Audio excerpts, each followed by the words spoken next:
Hello and welcome to Naughty Scares. Imagine waking up, opening your Coinbase app, and realizing your entire crypto portfolio, years of saving, vanished. Even after refreshing, it's not a glitch, it's really gone. Now multiply that nightmare by hundreds of victims across the world, and that's the scale of a massive $20 million crypto heist led by a man named Chirag Tomar, a 30-year-old man from India, and his co-conspirators. This is the rise and fall of one of the most sophisticated Coinbase spoofing scams ever uncovered. If you've ever invested in crypto, you may be familiar with Coinbase. It is a big, trusted website or app where people buy, sell, and store cryptocurrencies like Bitcoin and Ethereum. It works like a digital bank for crypto by using real money to get crypto or trade one coin for another. Cryptocurrency is digital money you can send or spend online without a bank in the middle, running on blockchains, which is like a public, tamper-proof record of every transaction. In June 2021, crypto was booming, and Coinbase was exploding in popularity. And in the shadows, Tomar and his crew were quietly building something sinister. Perfect replicas of Coinbase and Coinbase Pro. These knockoffs weren't sloppy. They were pixel-perfect clones designed to fool even experienced traders by mimicking the legitimate Coinbase web page. Creating a replica, CoinbasePro.com, easy to confuse from the real Pro web portal version, pro.coinbase.com. And when victims would type in what they thought was the official Coinbase URL, behind the scenes, every keystroke, every login, and every two-factor code was being siphoned straight into the hands of the scammers. Some victims were convinced to install remote access software that allowed the scammers to have direct control of their computers and real Coinbase accounts. But Tomar didn't stop at fake websites. He weaponized the trust. Victims were tricked into calling fake Coinbase support lines, or they accepted calls they thought to be Coinbase employees. These fake support customer service agents then tricked the victims into handing over two-factor authentication codes essential to accessing the real Coinbase accounts.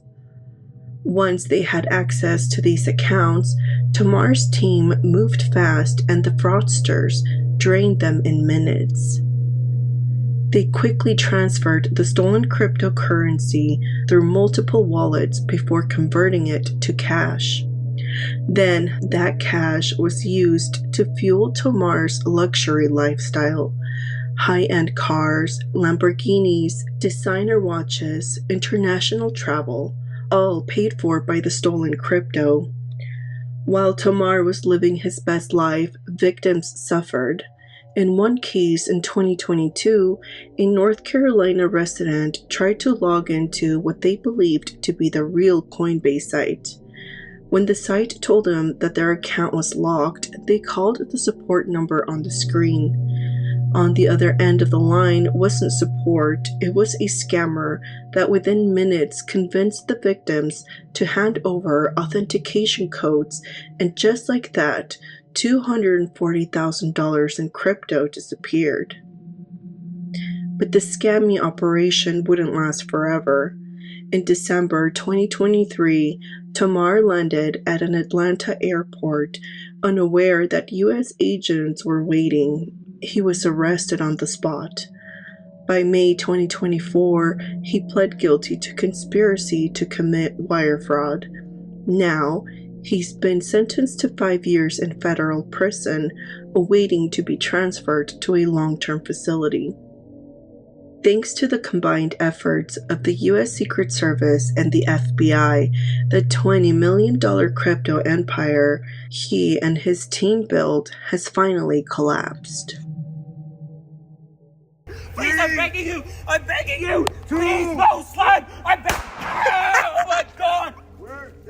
In December 5th, 2022, Aiden Platursky, then 25 years old, believed he was heading to a meeting with a potential investor.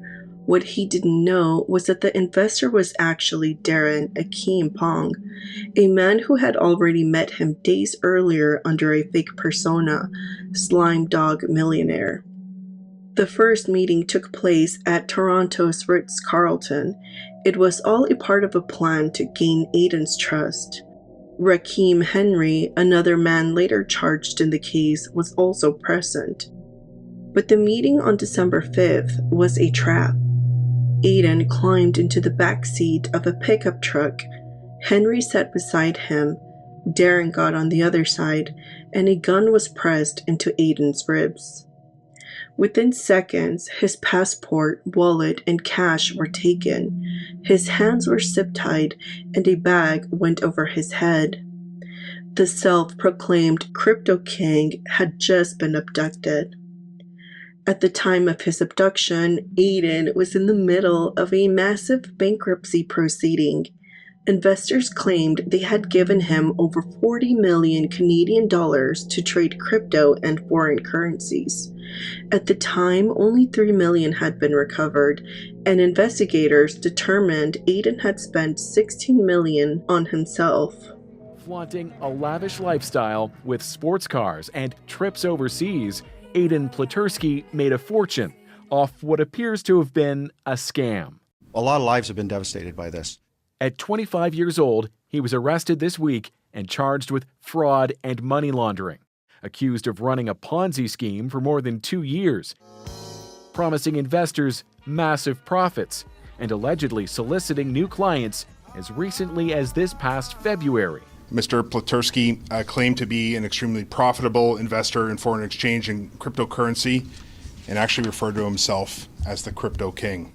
Bankruptcy records show unsuspecting investors gave him $41 million, but 98.4% of what Platursky collected was never invested.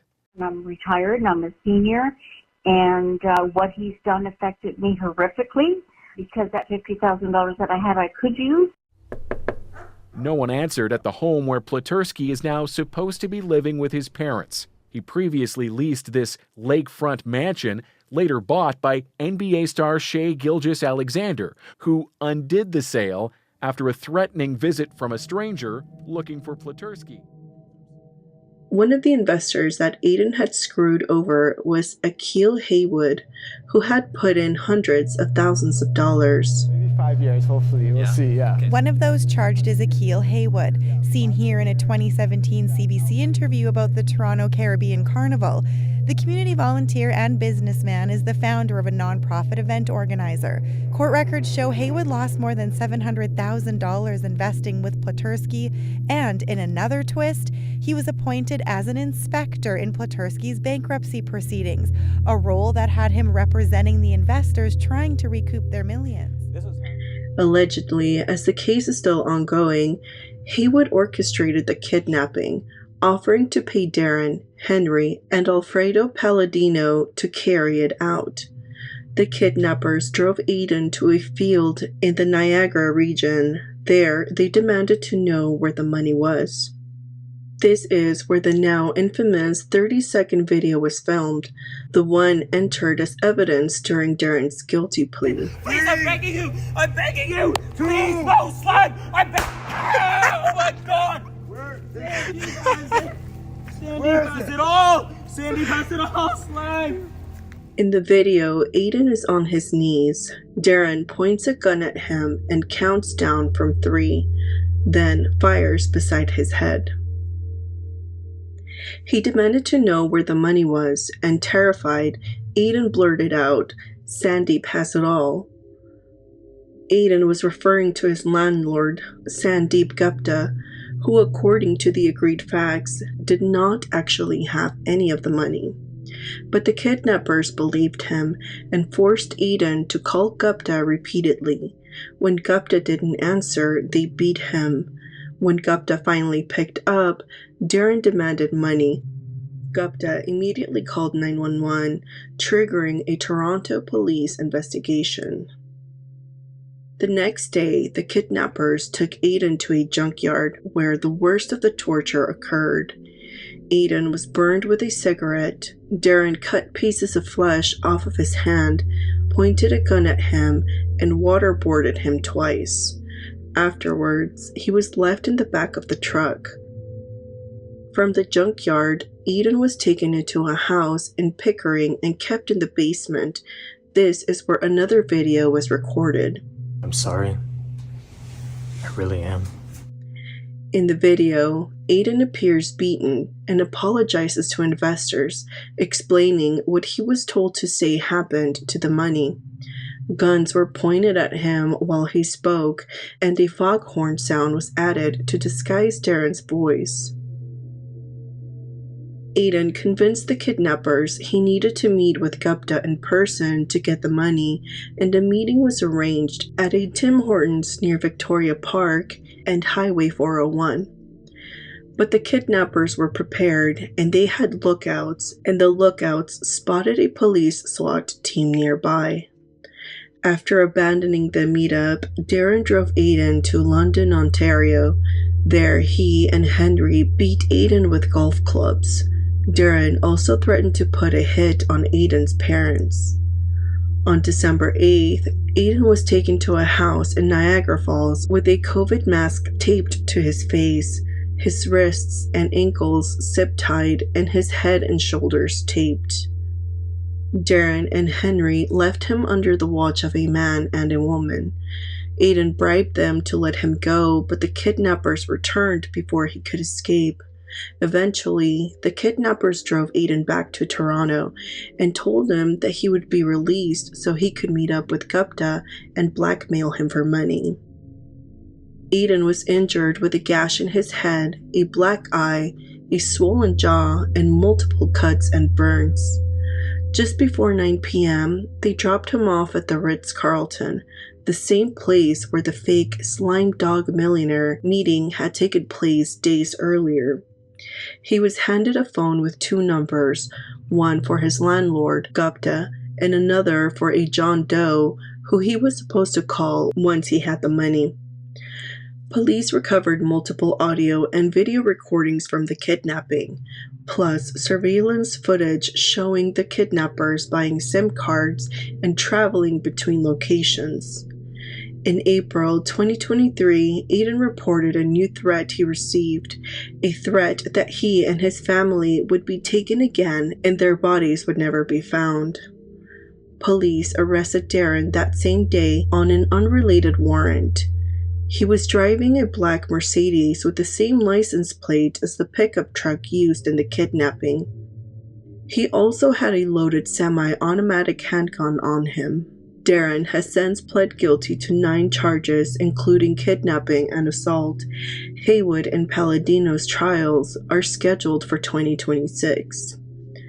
In May 2024, Aiden was arrested and charged with fraud and money laundering related to the money he stole from investors. His trial for this is set for October of this year in 2026. And if you think this story is over, it isn't. The self-proclaimed crypto king's legal troubles seem to be far from over. In late July 2025, court records revealed that at the time, 26-year-old Aiden had quietly pled guilty in a separate criminal case. An intimate partner violence case unfolded while Aiden was already facing massive legal trouble from the fraud and money laundering charges, with charges of assault, harassment, and entering a dwelling to commit an offense, all tied to a woman whose identity is protected under a court-ordered publication ban. These incidents unfolded over 3 days inside a home in Ontario earlier in January 2025. York Regional Police confirmed that Aiden surrendered himself at a police station. Officers said they could release only limited information specifically to protect the victim. But the guilt plea didn't close the book. Investigators had also laid 4 additional charges in January involving the same woman, with the 4 additional charges being forcible confinement, uttering threats, and a second count of assault. Prosecutors have not withdrawn those charges. Aiden has not yet been sentenced. After his arrest, he was granted bail under strict conditions. His parents pledged $7,500, and the court ordered him to have no contact with the complainant, and he is to stay at his parents' home in Whitby every night. Conditions that are to remain in place as the case moves forward. For some, losing $240,000 is devastating. For others, losing $240 is devastating. Regardless of the amount of money one has, people work hard for every single dollar down to the cent. And for some to invest money in the stock market or cryptocurrency comes with great sacrifice. They are investing their hard-earned money for their own future and well-being and that of their families, whatever that may look like for each individual. Scams are not new, they are rampant, but as devastating as it is to lose something you've worked so hard for, most wouldn't go the distance and plan to harm someone that wronged them. There is a danger when investing in cryptocurrency, and it is called a rug pull. And sometimes, as promising as a coin sounds, the people who created a coin suddenly take all the money and disappear, leaving everyone else with worthless tokens. This is a known risk in the crypto community. But what happens when all the money trusted into the hands of an investor is lost, but not because of a rug pull or a decrease in coin value? The following case is still kind of a mystery, as it is unknown if the mastermind behind the kidnapping was inspired by revenge or by the flaunting of wealth. This is the disappearance of Roman and Anna Novak. Roman Novak, a 38-year-old Russian crypto millionaire, and his wife, Anna, lived a life most people only saw on Instagram. Private jets, luxury cars, and luxury villas. But behind the curated glamour was a man with a past steeped in fraud, vanished investments, and enemies who believed he still controlled hundreds of millions in cryptocurrency. And on October 2nd, Roman and Anna walked straight into a trap. Roman Novak wasn't just wealthy, he was infamous. Originally from St. Petersburg, he had built a crypto platform called Fintopio, promising fast transfers and partnerships with major tech companies, with investors from Russia, China, and the Middle East. By the time authorities caught up, Roman had already raised $500 million through what prosecutors called a fraudulent scheme. In 2020, he was convicted of large-scale fraud and sentenced to 6 years in prison. But after an early release in 2023, he fled Russia and moved to Dubai, flaunting riches and looking for new investors. To the outside world, Roman and Anna had it all, but someone wanted their money, and they were willing to kill for it. On October 2nd, Roman and Anna told their driver they were heading to Hatta, a remote mountain region, for a meeting with potential investors near a lake in Hatta, a mountain resort area in Dubai. After the driver dropped them off near a lake, the couple climbed into another vehicle with the supposed investors. Roman then messaged contacts from his phone, telling them he was stuck in the mountains on the Oman border and urgently needed over $100,000. Then they went missing. When relatives couldn't reach them, they contacted police. Investigators traced the couple's phone to Hatta, then Oman, and also Cape Town, South Africa, before the signals vanished entirely on October 4th. Authorities later believed the phones were being moved intentionally to confuse investigation. The investigation found that Roman and Anna had been lured to a rented villa by criminals posing as investors. Inside, the couple was restrained and tortured, forced to watch each other suffer as their captors demanded access to Roman's cryptocurrency wallets. But when Roman finally gave up the codes, the wallets were empty. The kidnappers had expected to seize nearly 500 million they believed Roman still controlled. Instead, they found nothing, and that's when the torture turned into murder. The couple was then stabbed to death inside the villa. Their bodies were then dismembered and sealed into thick polyethylene bags and doused with industrial chemical solvents to speed up the decomposition process and to destroy DNA. The knives and the victims' personal belongings were disposed of in different emirates. The couple was dismembered and poured into concrete at a remote desert. Police dug up a 500 by 500 meter stretch of desert in the Hajar Mountains where their cell phones were last detected. And other body parts were discovered in rubbish bins at a shopping mall. The killers had tried to erase them completely. The brutality of the crime was shocking. Investigators believe 7 people were involved, 3 primary attackers and 4 intermediaries who helped plan the abduction, rent vehicles, and secure the villa. Among those arrested, 1 was a former police officer. All 3 had returned to St. Petersburg after the murders, where heavily armed Russian police captured them in dramatic raids across multiple regions. Authorities say the motive was purely financial, a ransom plot gone wrong. The suspects believed Roman still controlled the vast crypto holdings, though they suspect the real mastermind and the missing money, if any, may be elsewhere entirely, as the 3 primary attackers understand nothing about cryptocurrency.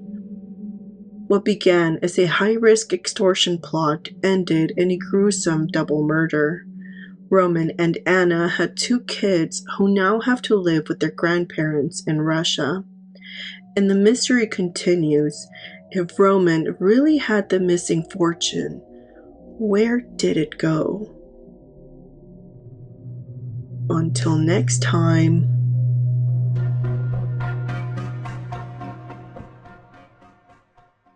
Thanks for watching. Don't forget to like and subscribe if you want. I mean, you don't have to. It's only if you want to. I mean, I'm not trying to force you or anything. It's only if you want to.